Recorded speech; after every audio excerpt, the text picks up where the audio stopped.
폐경은 난소의 기능이 수명을 다해서 더 이상 기능을 하지 않는 시기를 얘기를 하는데, 우리가 표면적으로 느끼는 폐경은 생리가 끊어지는 거죠. 폐경이 어느 순간 딱 오는 게 아니라 점차 난소의 기능이 저하되는 시기가 있어요. 그거를 폐경 이행기라고 부르고, 보통은 폐경에서 한 4, 5년 전서부터 폐경 이행기가 옵니다. 생리 주기가 좀 짧아져요. 30일 주기, 28일 주기가 25일 주기 이렇게 짧아지면서 좀 들쑥날쑥해지고 거르는 적도 있고, 그러다가 어느 순간부터 이제 생리가 안 나오기 시작해서 1년이 경과했을 때 소급해서 그때를 완전 폐경으로 봅니다. 난소의 주요 기능은 배란하는 거랑 여성 호르몬을 내보내는 게 주요 기능인데, 여성 호르몬이 나오다가 안 나옴으로 해서 생기는 여러 가지 변화들이 있어요.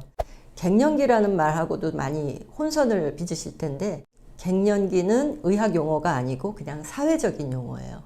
폐경 전 4, 5년부터 폐경 이후 1, 2년까지 한 6, 7년 정도를 폐경 이행기라고 하거든요. 그 시기를 주로 갱년기라고 부르시는 것 같습니다. 사회적으로. 아주 폐경에서 5년, 10년이 넘어갔는데 갱년기라고는 안 하거든요. 폐경 이행기라는 것보다는 갱년기라는 말이 좀 더 익숙하니까 제가 말씀드릴 때 이제 갱년기라고 그렇게 표현도 해서 말씀을 드릴게요. 대표적인 거는 홍조. 얼굴이 확 이제 열이 올라온다든지 등짝으로 열이 올라와요. 이렇게 표현하시는 분들도 있어요. 잘 때 땀이 흥건히 젖어서 이불이 다 젖을 정도다. 이제 정신적인 불안정, 성욕 감퇴 이런 건 여성 호르몬 감소로 올 수 있습니다. 밤에 불면증도 대표적인 폐경 증상이에요.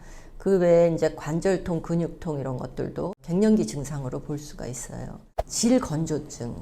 이거는 모든 여성들이 힘들어하는 아주 대표적인 증상 중에 하나예요. 질은 우리 피부처럼 여러 층의 상피세포로 되어 있어요. 바깥쪽은 떨어져 나가고 밑에서 다시 재생해서 올라오는 그런 일을 반복하는 일정한 두께가 있는, 그러니까 피부에서 때 벗겨져 나오고 다시 이렇게 피부가 유지되듯이 그런 곳이 질인데, 폐경이 되면 질벽이 대표적으로 얇아지는 것 때문에 많이 불편하세요.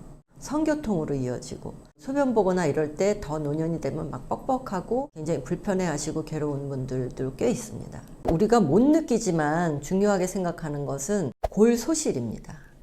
이 골이라는 곳은 고정되어 있는 개념이 아니고, 실제로 들여다보면 계속해서 형성이 되고 계속해서 흡수가 돼서 일정하게 보이는 거지 가만히 있는 데가 아니에요. 굉장히 동적인 곳이고, 폐경 전까지는 골 형성과 흡수가 밸런스가 맞고 대부분은 골 밀도에는 특별한 문제가 생기지 않는데, 폐경 직후에 여성 호르몬이 없어지면서 골이 빠져나가는 속도, 소실되는 속도가 엄청나게 빨라져요.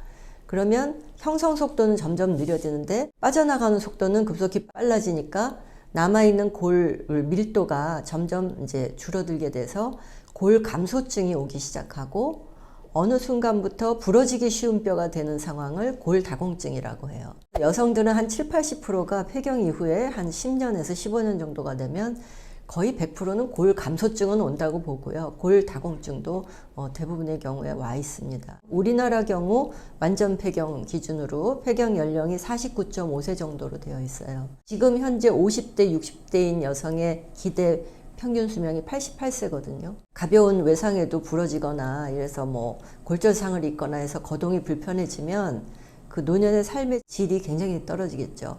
급성 증상, 골소실, 질건조증. 다 여성 호르몬이 있다가 없어져서 생기는 일이라서 여성 호르몬을 장기적으로 좀 보충을 해주면 건강상에 올 수 있는 그런 불리함은 극복을 할 수가 있거든요. 여성 호르몬 대체요법이라고 하고 그냥 줄여서 호르몬 치료 이렇게도 얘기들 하세요. 급성 증상 커버하느라고 하는 경우도 있지만 장기적으로 건강상의 목적으로 하기를 권장하기는 합니다. 모든 여성이 다 호르몬 치료를 하는 것은 아니죠. 우리가 호르몬 치료를 할 때 경계해야 될 점은 대표적으로 유방암 확률의 증가예요. 유방암 증가율이 호르몬 치료를 하지 않는 군보다 호르몬 치료를 하는 군에서 10,000명당 8명 정도 더 많이 나옵니다. 10,000명당 30명 정도가 호르몬 치료를 하지 않는 군에서도 유방암이 발생을 해요, 연간. 통계 수치로 분모를 뭘로 놓느냐에 따라서 굉장히 위협적으로 들릴 수가 있어요. 10,000명당 9,992명이 이득을 보는데 10,000명당 8명이 손해를 보는 것 때문에 다들 겁먹고 안 하는 거예요. 잘 경계하면서 검진하면서 했을 때 득이 훨씬 많은 거라서 잘 알려주고 그 대신에 유방암 검진을 잘 해야 되고요. 유방암 가족력은 호르몬 치료의 금기 대상이 아닙니다.